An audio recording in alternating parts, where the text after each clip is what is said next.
ನಮಸ್ತೆ ಎಲ್ಲರಿಗೂ, welcome back to my channel. ಇವತ್ತು ನಾನು ತುಂಬ ಶೀತ ಕೆಮ್ಮು ಆಗಿರುತ್ತಲ್ಲ, ಆವಾಗ ಮನೇಲೆ ಹೇಗೆ ಹೋಮ್ ರೆಮಿಡಿ ಮಾಡ್ಕೋಬೇಕು, ಅಂದರೆ ಸ್ಟೀಮ್ ಹೇಗೆ ತೊಗೋಬೇಕು ಅನ್ನೋದ್ರ ಬಗ್ಗೆ ಹೇಳ್ತಾ ಇದ್ದೀನಿ. ನಾವು ಇದು ನಮ್ಮ ಹಳ್ಳಿ ಕಡೆ ಹೇಗೆ ನಾವು ಸಿಂಪಲ್ಲಾಗಿ ನೀರು ಕಾಯೋಕ್ಕಿಟ್ಟು ಯಾವ ರೀತಿ ತೊಗೊಳ್ತೀವಿ ಅನ್ನೋದನ್ನು ತೋರಿಸ್ಕೊಡ್ತಾ ಇದ್ದೀನಿ. ಇಲ್ಲಿ ಒಂದು ಪಾತ್ರೆಯಲ್ಲಿ ನೀರು ಕಾಯೋದಕ್ಕಿಟ್ಟು ಅದಕ್ಕೆ ಅಜ್ವಾನ ಹಾಕಿದ್ದೀನಿ.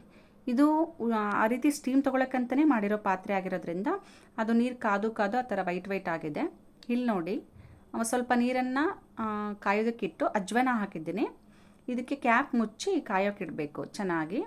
ಆಮೇಲೆ 1 ಸ್ಪೂನ್ ಅರಶಿನ ನಾವು ರೆಡಿ ಮಾಡ್ಕೋಬೇಕು, ಅಂದರೆ ಅದಕ್ಕೆ ಹಾಕೋದಕ್ಕೆ. ಆಮೇಲೆ ಅರಶಿನ ಬಂದುಬಿಟ್ಟು ಔಷಧಿ ಗುಣಗಳು ತುಂಬ ಇದ್ದಾವೆ, ಔಷಧಿ ಗುಣಗಳ ಆಗರ ಅಂತಲೇ ಹೇಳ್ಬೋದು.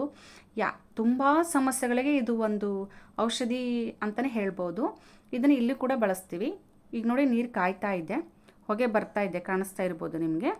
ಈ ರೀತಿ ಬಂದಮೇಲೆ ಇದನ್ನು ಕೆಳಗಡೆ ಪಾತ್ರೆ ಇಟ್ಕೊಂಡ್ಬಿಟ್ಟು ಓಪನ್ ಮಾಡಿ ಅರಶಿನ ಅದಕ್ಕೆ ಹಾಕ್ಕೋಬೇಕು. ಹಾಕ್ಬಿಟ್ಟು ಈ ರೀತಿಯಾಗಿ ಬಗ್ಗಿ ಹುಷಾರಾಗಿ ಬಗ್ಗಬೇಕು. ಈ ರೀತಿಯಾಗಿ ಮಂಡಿ ಊರಿ ಒಂದು ಬೆಡ್ಶೀಟೋ ಅಥವಾ ವೇಲನ್ನು ಮುಚ್ಕೋಬೇಕು. ಯಾಕೆ ಈ ರೀತಿ ಬೆಡ್ಶೀಟು ವೇಲನೆ ಮುಚ್ತೀವಿ ಅಂದರೆ, ಸ್ಟೀಮು ಹೊರಗೆಲ್ಲಿ ಹೋಗಬಾರ್ದು, ಚೆನ್ನಾಗಿ ಮುಖಕ್ಕೆ ಅಥವಾ ಏನು ಕತ್ತು ಕೆಳಗಡೆ ಎಲ್ಲ ಚೆನ್ನಾಗಿ ಹಬೆ ಬಡಿಲಿ ಅನ್ನೋ ಕಾರಣಕ್ಕೆ ಈ ರೀತಿಯಾಗಿ ಕವರ್ ಮಾಡ್ತಾರೆ ನಮ್ಮ ಹಳ್ಳಿ ಕಡೆಯಲ್ಲಿ. ಇದನ್ನು ಕೆಲವರು ಅನುಸರಿಸ್ತಾರೆ, ಕೆಲವರು ಅನುಸರಿಸಲ್ಲ. ಆದರೆ ದಿ ಬೆಸ್ಟು ಹೋಮ್ ರೆಮಿಡಿ ಇದು. ಇಲ್ಲಿ ನೋಡಿ, ಈ ರೀತಿ ಇರಿದೆ ಅರಶಿನ ಮತ್ತು ಅಜ್ವಾನ. ಸ್ಟೀಮ್ ಇರೋದ್ರಿಂದ ಮತ್ತೆ ತೊಗೋಬೋದು ಸ್ಟೀಮ್ನ. ಬಗ್ಗೆ ನೀಟಾಗಿ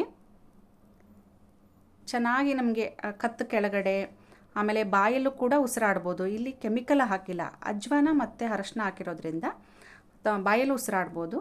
ಇಷ್ಟ ಆಗಿದೆ ಅಂದ್ಕೊಳ್ತೀನಿ. Thank you. ಈ ವಿಡಿಯೋ ನಿಮಗೆ ಇಷ್ಟ ಆಗಿದ್ದರೆ ಲೈಕ್ ಮಾಡಿ, ಶೇರ್ ಮಾಡಿ. ಇದರದ್ದು ಮತ್ತೊಂದು ಬೆನಿಫಿಟ್ ನೀಟಾಗಿ ಹೇಳ್ತಾ ಇದ್ದೀನಿ. ಇದರಿಂದ ಸ್ಟೀಮಿಂದ ಯೂಸಸ್ ಏನು ಅಂದರೆ, ಅಜ್ವಾನ ಮತ್ತು ಅರಿಶಿನ ಎರಡೂ ಕೂಡ ಉಷ್ಣಾಂಶ ಪದಾರ್ಥ ಆಗಿರೋದ್ರಿಂದ ಕಫನ ಕರಗೋದಕ್ಕೆ ಸಹಕಾರಿಯಾಗ್ತವೆ. ಎರಡೂ ಕೂಡ ಯಾವುದೇ ರೀತಿ ಸೈಡ್ ಎಫೆಕ್ಟ್ ಆಗಲ್ಲ. ಇದು ಕೆಮಿಕಲ್ ಅಲ್ಲ. ಇದನ್ನು ನೀವು ಕೂಡ ಮನೇಲಿ ಟ್ರೈ ಮಾಡಿ. ಧನ್ಯವಾದಗಳು.